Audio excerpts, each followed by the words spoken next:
Everyone seems to hate college football playoff expansion, but maybe the 2014 playoff isn't actually that bad.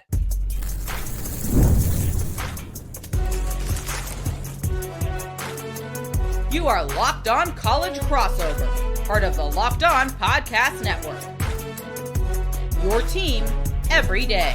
He is Jacob Goins of Locked On Hoosiers. My name is Zach Seyko, the host of Locked On Nittany Lions, and thank you so much for being here for this Big Ten NCAA crossover episode that we do weekly to catch you up on all things conference and college sports related. Because, hey, we got a new NCAA rule change that's going to impact everybody. Everybody, the 5-for-5 rule is coming. The latest you need to know about that and why it is good. It is necessary. UCLA, are they getting ready to take over in the Big Ten?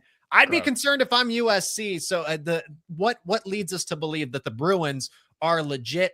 Before we get to that, the 2014 playoff, I'm going to give you, because I've been against playoff expansion. I know you have too. I know a lot of people are, but I think the 2014 playoff at least gives us some semblance of those bowl games from the BCS era, from the 14 playoff, basically before everybody started to opt out. And of course, always let us know your thoughts in the comments section about it. But I think the 2014 playoff is going to give us some consequential games, the 16 seed against the 17 seed. I hate the quarterfinals after that, but those opening round matchups, I think, are going to be pretty intense. I feel like, though, in just my opinion, I feel like in whatever size bracket you have and whatever sport that it is, some games are good, some games are terrible. And that can be in a 7-game series like we see right now with the NBA or the NHL or Major League Baseball. Some games are good, some games are not. Some series are good and some series are not. And I feel like in college football, because not every year is the same. No two seasons are created the same or created equal, right? We continue to try to find the perfect formula for what's going to fit every season of college football. And Zach, that's just not going to happen. That's what was so great about the NCAA basketball tournament. Did I think that 64 or 68 teams belonged in that field? No. But they didn't change it. They didn't touch it. They didn't worry about it. It was that way for 15 years. And now, of course, they're expanding because that's the answer. The play-in games are expanding, though. See, that's the thing. The jump from 68 to 76 just offers more play-in games. The core of the tournament is still the same. But there's no guarantee that those games are going to be good, right? That's where I'm at. It's like you can't force a matchup to be good and force a matchup onto people unless we're just going to handpick and say, the numbers say this team matches well with this team. Let's put them on a field. And so when it comes to a 24-team college football playoff, because let's just say it like it is, this is going to happen, even though ESPN is doing their best efforts for this not to happen. It's going to, because ESPN doesn't want to share their slice of the pie, and understandably so.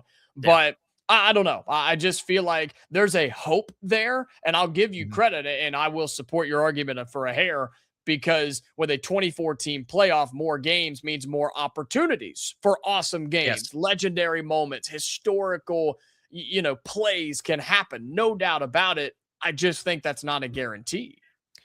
Yeah, I mean, just when I think about it, something like, okay, I guess I should have had the rankings pulled up to give some examples here. So let me fire those up just from last season to get an idea. But I think of all of those bowl games from 10 years ago, okay, where they were fun. They were entertaining to watch because it was something like the 10th against the 11th ranked team, or again, 16 versus 17.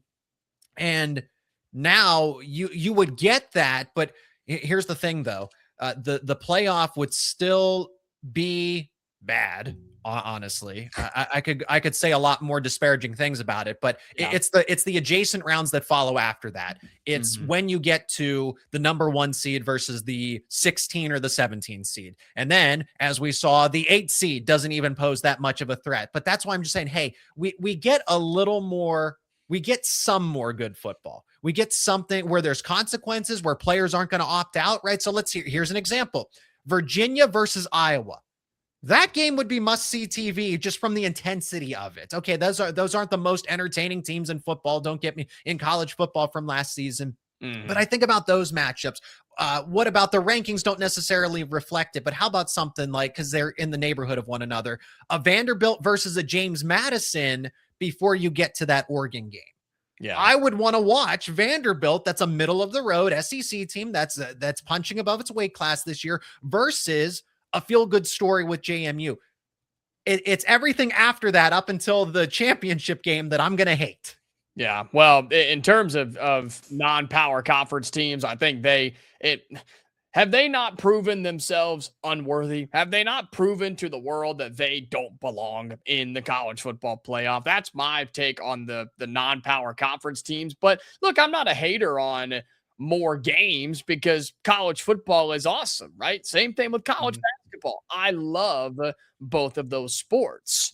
But when it comes down to a postseason and declaring a champion, it needs to be a different echelon of teams and representatives. This is true. This is true. It needs to be an upper tier of we deserve to be here, not because we have a good record, but because we're one of the best teams in the country. And you've referenced the old school bowl games. Like, yeah, I can think back to several Rose Bowls and Sugar Bowls and all the New Year's Six Bowls where it's like, hey, these two teams knew their season was done right here, right now. They weren't competing for a championship. They were competing for the Orange Bowl trophy filled with legitimate. That's my point.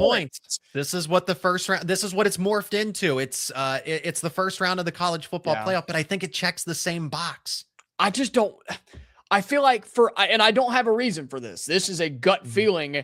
It's not the same. And I don't know why. I don't know why it is. It should mean even more because you're getting to move on in the college football playoff. And maybe that's just the lack of attention span from our society in 2026. I don't know. Maybe that has something to do with it. Too much college football, overkill here. I mean, we move on so fast. You know what I mean? You and I can remember what football game we watched in 2006, but most people can't remember most games they watched a year ago. So I think that has something to do with it too. And that's not a fair argument by any means. But at the end of the day, the 2014 playoff is going to happen. More games, more money. That's what it is. It's going to happen. I just have to find a way to like it. Good news for Indiana. If we keep playing the way we are, you can put 2 teams in or 80 teams in. The Hoosiers are going to be there. And with the 2014 playoff, if our schools miss, that's bad. That's concerning. If it was 2014 playoff right now, should Penn State make it year one? Is that I would hope so. I mean, because I'm expecting them to go 9-3. I would think that gets them into the top 24, right? Or in that ballpark, right? They could be 10-2. They could be 9-3. If they go 7-5 and miss the college football playoff, even in year one, there's no leniency. Come on, you guys can't be that stressed out, right? Schedule's easy. Schedule is super easy. It is easy. It is easy. It's very easy. Ask me again for 2027 because that is I will not hold Matt Campbell and company as accountable for. I have more expectations for them in year one versus year two for what it's worth. Wow. While we're on the top, I'm just trying to find the silver lining, man, because I hate the 1 versus 16. I am more predisposed to watch 16 versus 17 as opposed to 1 versus 16. I'll give you that. I'll give you that. Okay, there we go. So the 2014 playoff isn't actually that bad. Stop. Just it's basically the bread in the sandwich, the meat and the toppings and the lettuce and the tomato. It might be expired, but the bread is quality, fresh made, whole grain. That's the championship and the first round of the 2014 playoff in theory anyway. Speaking of, do they make the playoff in the 2014 playoff right out of the gate? UCLA, I am buying as much UCLA stock as I can. This Bob Chesney was the answer for them. We're going to talk about what leads us to believe why the Bruins are ready to be a contender in the Big Ten sooner rather than later. That is coming up next here on this Locked On Crossover. Today's episode of Locked On Hoosiers is brought to you by Rocket Money. If you've ever opened your bank account and thought, man, where did all my money go? You're not alone. Keeping track of subscriptions, spending, and bills can get overwhelming fast. That's where Rocket Money comes in, helping you take control of your finances all in one place. How does it work? Well, it tracks your subscriptions in one spot and help cancel the ones you don't need with just a few taps. It automatically categorizes your spending so you can actually see where your money is going every day, every week, and every month. And you can set budgets, get alerts, and stay on top of upcoming bills. It just makes everything feel more organized and gives you a clearer picture of your finances day to day. Rocket Money is a personal finance app that helps you find and cancel unwanted subscriptions, monitors your spending, and helps lower your bills so you can grow your savings. Let Rocket Money help you reach your financial goals faster. Join at rocketmoney.com/locked-on. That's rocketmoney.com/locked-on.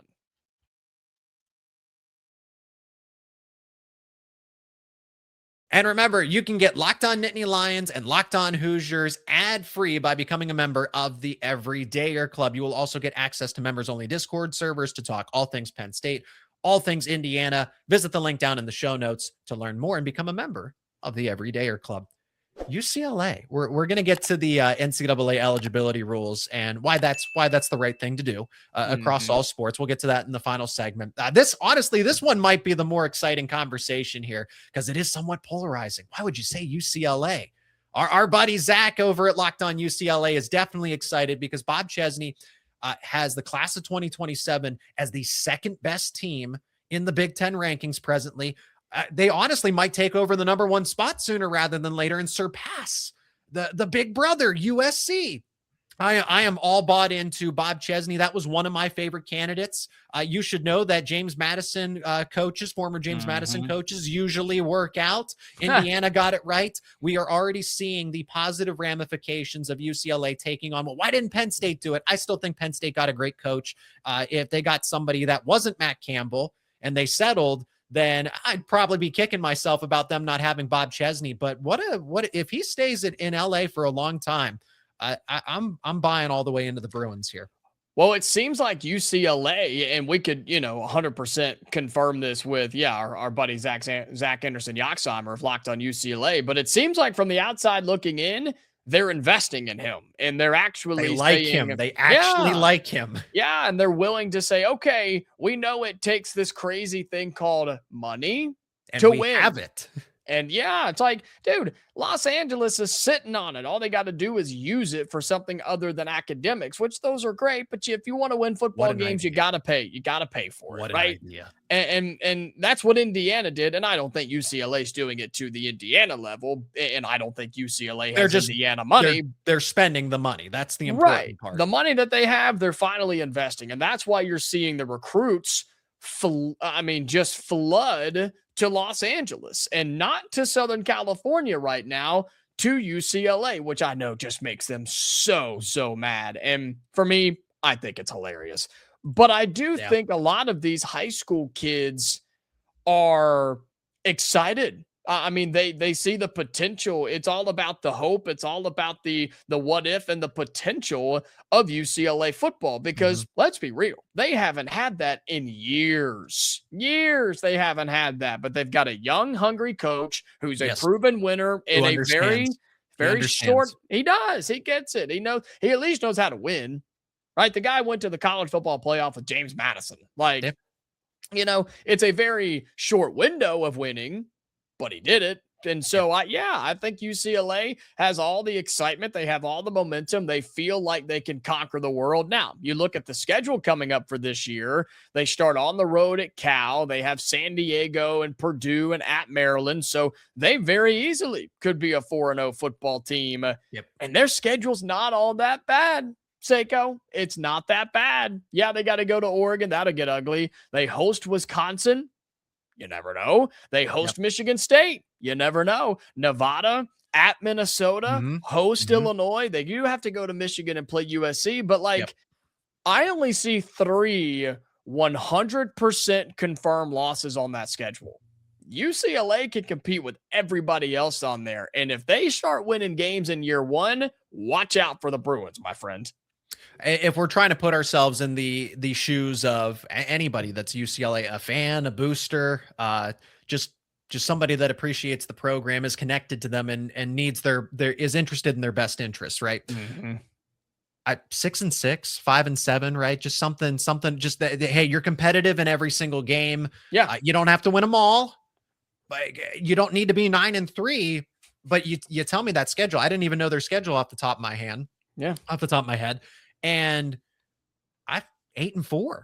8-4 would be great for Bob Chesney in year one. So yeah, exaggerating a little bit to say, hey, would they make the playoff? Would they even make the 2014 playoff? No, it's not that, but it's, are you competitive in every single game? Are you winning the games that you're supposed to? And are you winning one or two that you're not supposed to?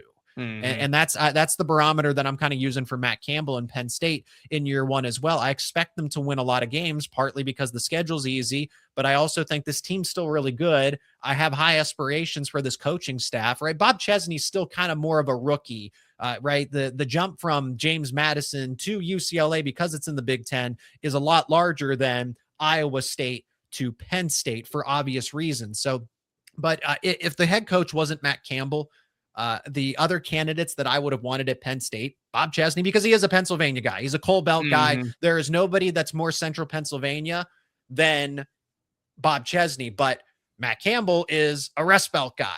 So he might not be central PA born and raised, but he's pretty darn close with growing up on the east side of Ohio. So it doesn't get much closer in proximity to that. No, geography is not everything, but you do have to fit the university that you're at. Yeah. And that was my concern with Bob Chesney going at Pennsylvania, central PA guy going out to LA. The battle isn't even, Jacob, I'll throw you this. The battle isn't even, the biggest battle UCLA has isn't even the football games. It's winning over the donors, winning over the administration, winning over the athletic department, because Chip Kelly and Deshaun Foster could never do that. No, they never. They from day one, Zach, they never had it. And you knew they were destined to fail. This is a different vibe of Bob Chesney. Does it mean he's going to win games? No, that's not what we're saying. You said it. We're not calling them to the playoff. We're not calling them to upset, Oregon on their schedule and be the next great thing. They're not going to be the next Indiana. Okay. That's not going to happen here. No. But it is a different feel with Bob Chesney at UCLA, from recruiting and just the buy-in, and from you hear than see them more now in the offseason than you did with the previous two head coaches. And if I were to present you this in a vacuum, okay, a James Madison head coach leaving James Madison to take a job in the Big Ten, his first big head coaching job in a vacuum, okay? Yep. Which one, no matter the year, no matter the name, whatever, a James Madison head coach leaves their program to go to a struggling program in the Big Ten, which one would you tell me, just in the grand scheme of college football, would have a better chance of being successful, going to UCLA or going to Indiana? 5 years ago, the answer would have been UCLA. Even last year, I would have said, if it wasn't for Curt Cignetti winning a national title, if you had them both, let's just for comparison's sake, start in the same year. They have the same background, they have the same resume that they presently do. And you put them, if you said Bob Chesney gets hired last year, and before Cignetti and Indiana win the national title, I would have absolutely said Bob Chesney is better set up for success at UCLA than in Bloomington, but not anymore. And not anymore. Right. No. But Indiana proved it can be done. Bob Chesney, and our answers there, because I agree with you, that proves it can be done at UCLA. It takes the right person, it takes the right fit, and it takes this crazy thing called alignment. We don't talk about that enough in college football. I heard that too many times from Franklin, man. Oh my goodness, goosebumps. Don't say that too much. But Penn State clearly didn't have it, because he couldn't win games, and maybe that's all he said, though. That's all he said. We have alignment. Clearly not. Sort of. Yeah. You had alignment. There was alignment to get you out the door. Yeah. Here's the thing with the final thought on UCLA and Bob Chesney. The next battle for UCLA is keeping him at UCLA, because there's going to be a lot of programs, and especially in the SEC, that turns over, it seems like every 2 to 3 years. They are going to want to coach, and if he wins early. Yeah. No doubt. Yeah, exactly. Bob Chesney's still, like I said, a rookie in this case. NCAA 5 for 5. If you don't know about it, well, you better study up on it, because the new rule, it's happening. They're going to vote on it in about a week's time here, and eligibility rules are going to be changed as we know it, but for the better. I am actually all in favor for this when it comes to all NCAA sports. We're going to talk about that next here on this Locked On Crossover.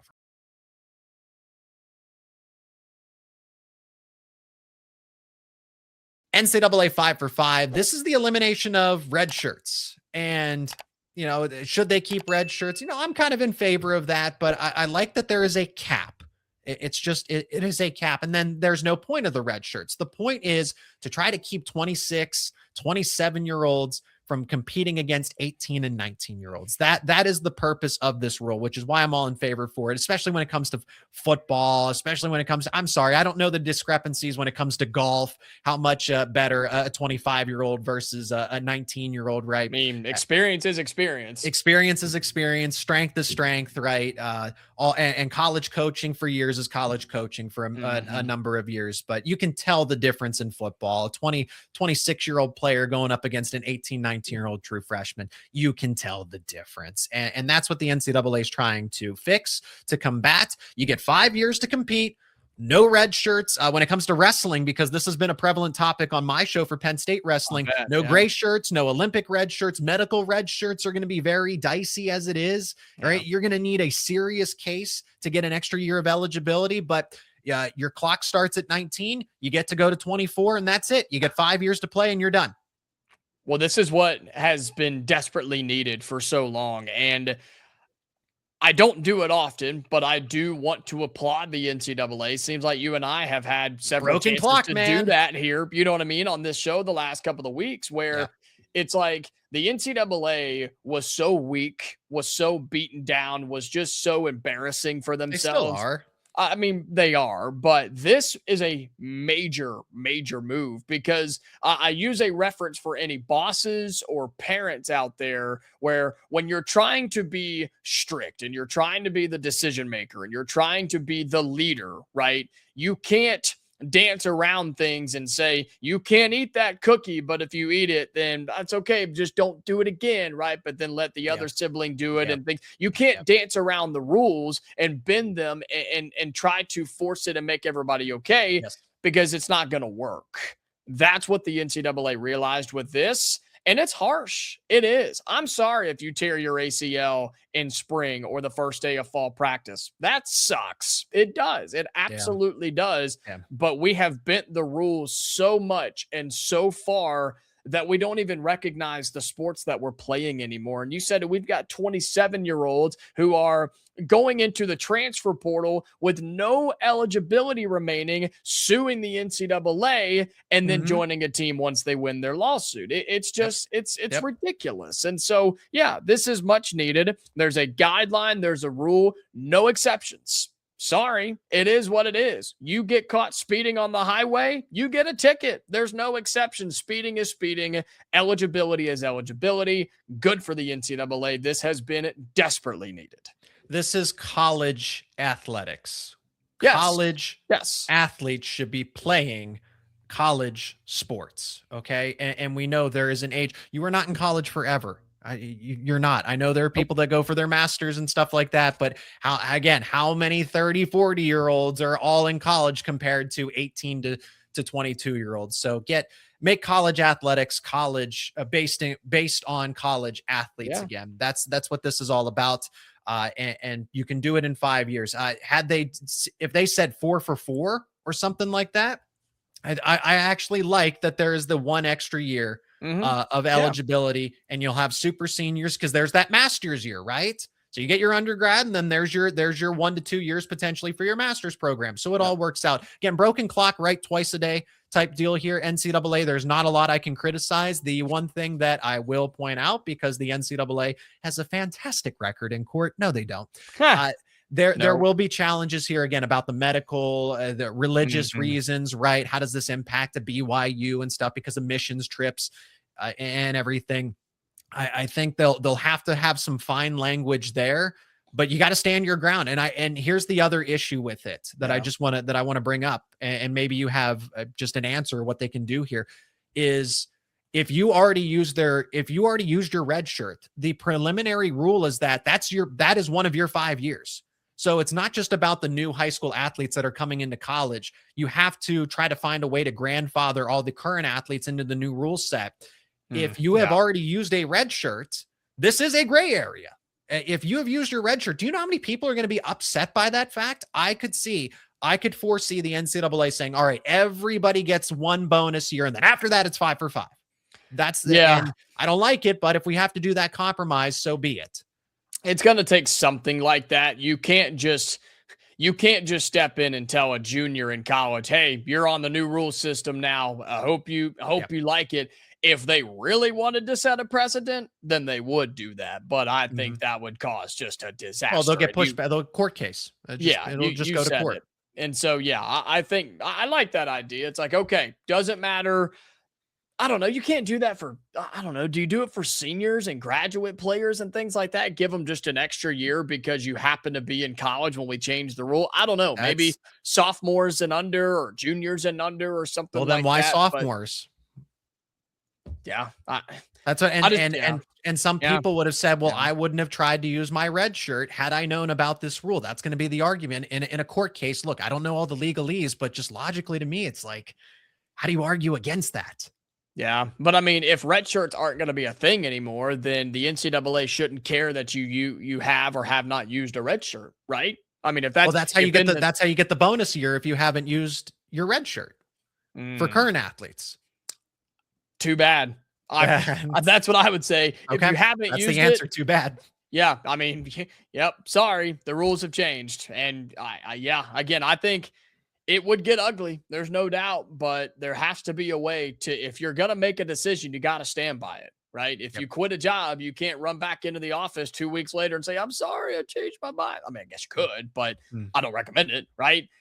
Just things like that. I mean, if you make a decision, you've got to stand firm and you got to move forward. And the NCAA has a unique opportunity to gain just a little respect back from people, from folks like me. They got to go through with this. I know, but if the courts say otherwise, it's not even really that. It's the NCAA spineless. No, the NCAA needs new lawyers. That's what they need. They need a better legal team because if your team's 0-99, gotta find something better. Yeah, exactly. All right. Well, we'll see what ultimately unfolds from there. But yes, 5 for 5 is going to happen. How it ultimately looks to be determined.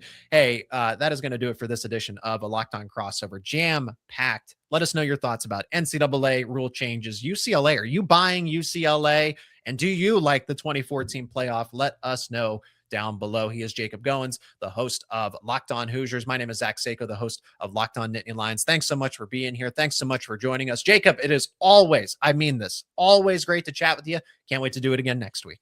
Yes, sir. We'll do it again next week.